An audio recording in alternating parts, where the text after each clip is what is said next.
Man, what is happening, my YouTube family? Of course, it is your boy B New. I'm coming at you on this Monday. And first and foremost, as always, want to send out positive vibrations and blessings to anybody who could be listening. Now, with all that being said, we know that the Los Angeles Lakers embarked out on the third game of the season, taking on none other than the Sacramento Kings, which used to be a good rivalry back in the day, back in the Kobe Shaq days and the Chris Webber, Vlade Divac days, Southern California against Northern California, man. A lot of y'all youngsters don't know how good those series used to be back in the day, but that is a topic for another show because what we want to get right into is that of the Los Angeles Lakers taking on Sacramento.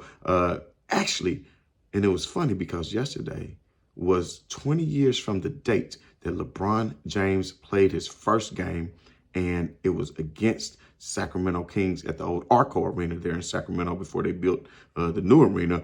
And LeBron James, man, look, if y'all just look at this picture. This is year 21. Look at this picture. It's the same thing, but look at these numbers. Actually had better numbers on yesterday than he did as an 18-year-old rookie, which is going to be expected. But in year 21, man, it's just something to be said there. But we're not focusing on what LeBron James did. We will a little bit because if I had to rate LeBron James on yesterday, see, I keep it honest. Everybody always say, no, I keep it honest on every show that I do. I'm going to talk about LeBron James, who kept the Lakers in the game. And really, the Lakers still could have won that game, even though they was losing for the majority part of the game. And LeBron James, I'm going to tell you where he did make mistakes that actually, I won't say cost him the game, because the game is always won and lost collectively as a team. You can never really blame one player unless it's just some bonehead mistake at the end, which Gabe Vincent made a bonehead mistake at the end. But luckily, LeBron James hit the game tying shot that did eventually send it to the overtime. We're going to get into all that in just a minute as we break down everything that transpired and unfolded on yesterday. But, going back to what I was saying about LeBron, he played a good game, 27 points, 15 rebounds, and 8 assists, almost notched a triple dub. But those 8 assists, and this is how I like to do it, if you had 8 turnovers, that cancels out your 8 assists, because your 8 assists is getting them buckets, but then your turnovers taken away from that. But on the same token, when your defense steps up, it wasn't a whole lot of points off turnovers for Sacramento. I think Sacramento might have only had 9 points off turnovers on yesterday compared to LA's 15 points off turnovers. So they did win the battle when it comes to points off of turnovers. But LeBron James's 8 turnovers, kind of hurt the Lakers. They weren't key. Some of those, he maybe was trying to force it a little bit. I think he had a turnover to start overtime, if I'm not mistaken. So at the end of the day, LeBron James was still 11 out of 19 for 58%. He was -5 on the floor. I think all of the Lakers on yesterday were a minus, and there was a lot to be said of LeBron James's pluses minus for the season because the Lakers have been so putrid when LeBron James wasn't on the floor. But LeBron James on yesterday, I think, played 38 or 39 minutes, which is just most of the season where they're trying to keep him back. But another thing, LeBron shot only 2 out of 6 from his free throws. Now, trust me, this is not a show where I'm sitting up here trying to bash LeBron James, because y'all know how I feel about LeBron James as far as his GOAT status, and I think he's the best to ever lace him up and play this game. But at the end of the day, it's a fair critique. If I had to give him a grade, it'd either be a C+ or a B-, only because of the 8 turnovers, only because 2 out of 6 from the free throw line, because early on in the game, for whatever reason, I don't know if he wasn't focused. He has been shooting the free throws a lot better, but it's like he wasn't. I don't know if it was the rest or whatever it was. I don't make excuses, but he was only 2 out of 6. And think about it. You went to overtime. Had he made a couple of those free throws at the beginning of the game, who knows? Maybe they wouldn't be in that situation. But like I said, games are won and lost collectively, so I'm definitely not focusing in on LeBron. AD had a monster game yesterday. 30 points, 16 rebounds, 2 assists, 11 out of 22, 50% for Anthony Davis. But this is where I got to get on to Anthony Davis and the Lakers for, because of this. In that game, Sabonis fouls out in the latter parts of the fourth quarter.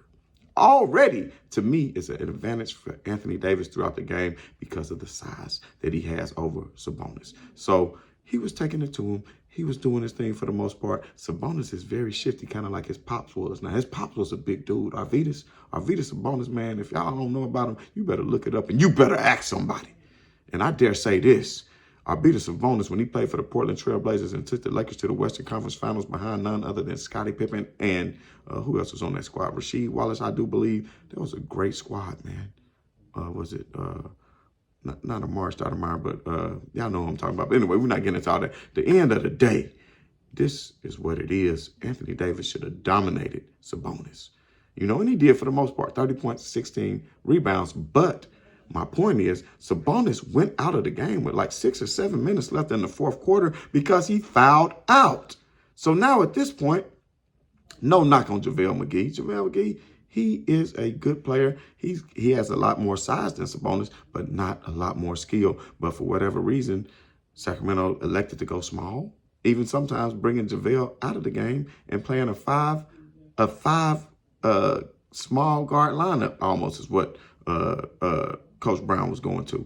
And the Lakers fell for it and wanted to match up with them instead of just letting Anthony Davis post up and dominate in the paint, running a lot more pick and roll off of Anthony Davis and LeBron James. I think could have easily ended that game.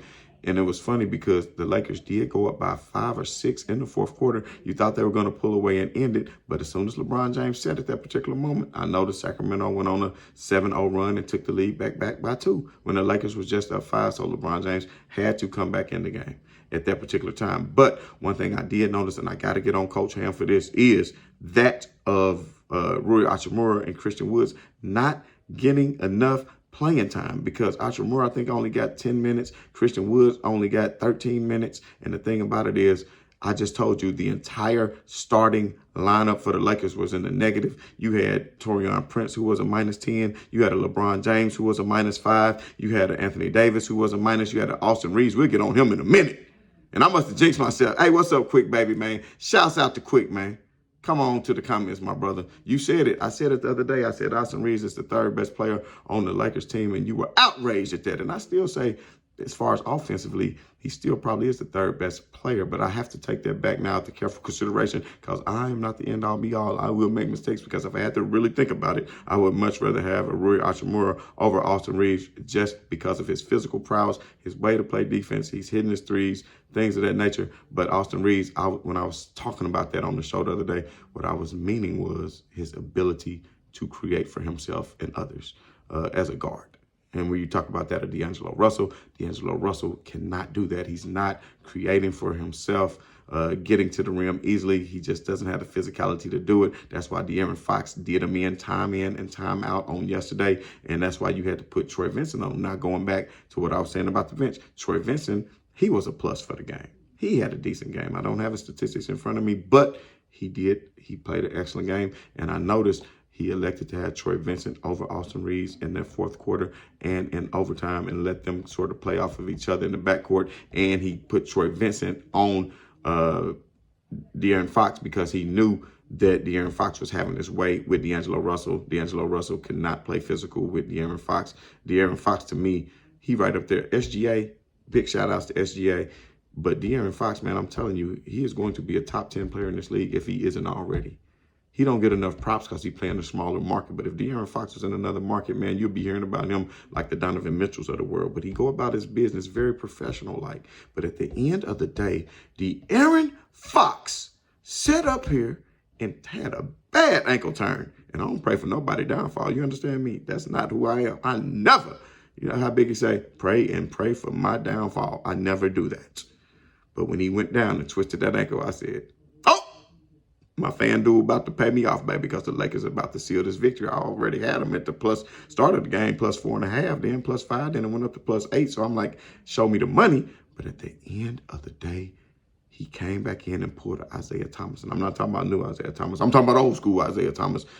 Played on that turned ankle and came in and still did his thug thistle was De'Aaron Fox. Now, you know that ankle will stiffen up, and they've already said that he is going to be out, probably going to miss a couple weeks. That was a bad ankle turn, but I don't know if you guys remember, Dennis Schroeder did that a few times last season. He turned his ankle, finished the game, and played outstanding. I was like, damn, he might need to, he might need to turn that ankle more just so he can be this good. Because during the Schroeder, something about turning that ankle, man, the boy started hooping. You understand me? And I kept saying, Schroeder, I said this in the preseason, Schroeder is a much better defender than D'Angelo Russell. The Lakers could have got him much cheaper, but I think they elected to go with D'Angelo Russell, paid him like mid-range pay, not a whole lot, but a decent amount, just so they can make him tradable before the trade deadline, because I have a feeling the Lakers right now have a problem that a lot of coaches wish that they had. They are a little bit too deep. You understand me? So that's where Darvin Ham is messing up. He's looking to the bench. He sees Christian Wood can hoop. He sees Cam Reddish can hoop. He sees Hayes. Even Jackson Hayes has been hooping. You know, he didn't have that problem before. So now he's like, who should I go with? Who should I go with? So going back to what I was saying about the bench, though, Hachimura, who hadn't played in the fourth quarter of the past 2 games, finally got to play in the fourth quarter on yesterday. And he started the fourth quarter by hitting 2 3-pointers, bringing the Lakers back into striking distance before they ultimately took the lead. And guess what Darvin Ham decided to do? Sit Hachimura, not play him for the rest of the quarter, and not play him in overtime, which made absolutely no sense at all. Hachimura was a +9, 3 out of 6. 50% from the field, 11.6 rebounds, and an assist. Then you had Christian Woods, who played so great the other day in the Phoenix Suns game that the Lakers won, playing alongside AD, allowing AD to be a roamer on defense so he can match up with Kevin Durant. Don't you think he could have did the same thing with the Sabonis? Don't you think he could have did the same thing with the JaVale McGee? And not only that, Christian Woods was 3 out of 3, hit 2 corner threes. Good looks from LeBron, had 11 points, 5 rebounds, and assists, was a +12 in only 13 minutes. So Christian Wood didn't get the minutes down the stretch. Hachimura didn't get the minutes down the stretch. The Lakers need to understand this. The Golden State Warriors used to have what they called the death lineup back in the day. We're not going to get into what it is. If y'all know, if you don't know about it, look it up. But I think the Lakers could come with a death lineup themselves and use the length that they have, because I don't give a damn what anybody say. When you got size, you got length, you got wingspan, then guess what? Smaller players are just going to struggle against you. That's just the nature of the game. So when you have a Rui Hachimura who can be physical, when you have a LeBron James who can be physical, when you have an Anthony Davis who can be physical, then I'm sorry, D-Lo, you got to sit down. And Gabe Vincent, I think he can handle it. You saw what he did in the playoffs with Miami last year. He's a much better defender than D'Angelo Russell. He should get the nod. And then, let's not forget, it's another thing I want to touch on really quickly. Vanderbilt. Jared Vanderbilt is still hurt. Think about it. That's going to be a lot of glass for him to clean up when he get back. The Lakers are going to be a much better deep offensive rebounding team, which is going to create much more second chance opportunities for them. That is something that Sacramento feasted on last night, had so many offensive boards because they shot a lot of long threes, which created a lot of long rebounds. And some of those balls just didn't bounce the Lakers' way, and it is what it is. But a lot of that comes from energy and effort. And when you got a Jared Vanderbilt on your team, he's going to go get those balls off the glass. That's just what it is. But another thing is, Jared Vanderbilt has the flexibility of guarding positions almost 1 through 5. I'll say a 1 through 4. He can guard even the likes of a Steph Curry and Ja Morant, as we saw him do that down the stretch of the playoffs on last year. And how many times do you see a 3-4, small power forward defend a point guard? But he has that capability because of his length and because of his speed and because of his tenaciousness on defense. So I think if Vanderbilt was there, the teams that they played, he would already help the Kevin Durant matchup. Come on now. You know, and I think the Lakers need to strengthen, just take that, shorten that rotation for now. You got Max Christie's of the world, who you got under contract, who on a rookie contract. They're going to have a time to shine. I like to see Max Christie. I might even like to see Max Christie over Austin Reeves, man. And you know what? Maybe, real quick, man, maybe I was too much on Austin Reeves because he was playing for Team USA and was doing well. But even Paul Pierce, I seen on ESPN the other day, I think, was saying, or maybe not ESPN because he got fired from there. My bad. He was on one of these shows, man. Y'all know what I'm talking about. Oh, yeah, we know. We ain't giving no shout-outs, though, because you saw how they did. But at the end of the day, he said the scouting report went out on Austin Reeves yet, where another pundit argued they saw film of him. They saw what he did all year, and Paul said, no, it's not going to be the same. He's not going to have a breakout year. And so far, he has not been doing good at all, just to be honest. But I will say this. He bumped knees. I don't know which player it was who he bumped knees with yesterday, and you could tell he was clearly injured. Now, y'all tell me in the comments if I'm wrong or not, because I want to say he didn't have a leg warmer on to start the game. But after he cracked knees with somebody, he was in a lot of pain. He was noticeably limping. And then he came out and tried to play with the leg warmer on, but he was awful. We saw Austin Reeves, only 5 points, 2 rebounds, 2 assists, 1 out of 12. That's less than 10%. 1 out of 8 from 3. I think 3 out of 12. I don't know. It was bad. Whatever it was bad. Russell, he had a decent game if you look at the numbers. 17 points, 3 rebounds, 9 assists, but only 5 out of 13, fam. 38%. And then when LeBron James brought them back in the fourth quarter, LeBron James hit the step back 3 from the sideline. I was like, man, that was clutch. They was down by 4. Boom, step back 3 in your eye, cut it to 1. Boom. He kept doing it. And guess what? He kicked it out to D'Angelo Russell a couple of times, wide open threes, and D'Angelo Russell missed several times. And then Taurean Prince, let me touch on Taurean Prince real quick before we wrap this thing up and get ready for the Orlando game. And I'm sorry that I'm posting so late, y'all, but I've been on the road. It's been a crazy day. Your boy been all over from state to state. I done been in three or four different states just today on that young road, and I don't normally hit the slab like that. But anyway, Taurean Prince, 20 points, 3 rebounds, 2 assists, but only 7 out of 17 for 41%, which is not the best. But if you look at him from the three-point line, 5 out of 13, 39%, but he was a -10.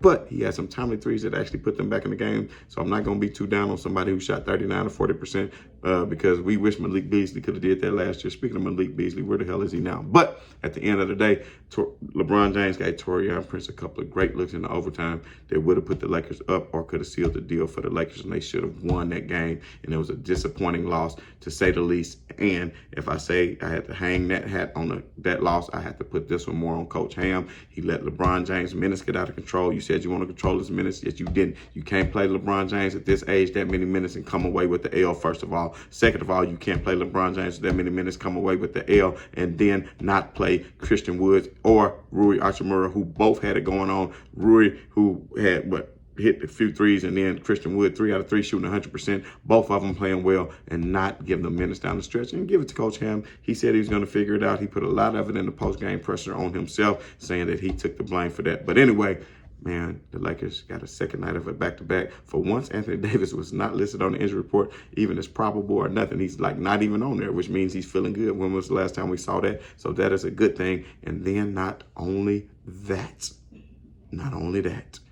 LeBron James is listed as probable. So you know it's about to be on, even though we don't like him playing second nights of the back-to-back. But it's early in the season. LeBron looks to be in good shape. We'll see how much they can manage his restrictions tonight. Orlando Magic, we know, is not a great team, but they're a young team, and everybody always give the Lakers all they got. So let's tune in. We'll have a full breakdown on that on tomorrow's show. And as always, man, this has been your boy B New. I'm saying right on to the real, and much love to these haters. I'm out.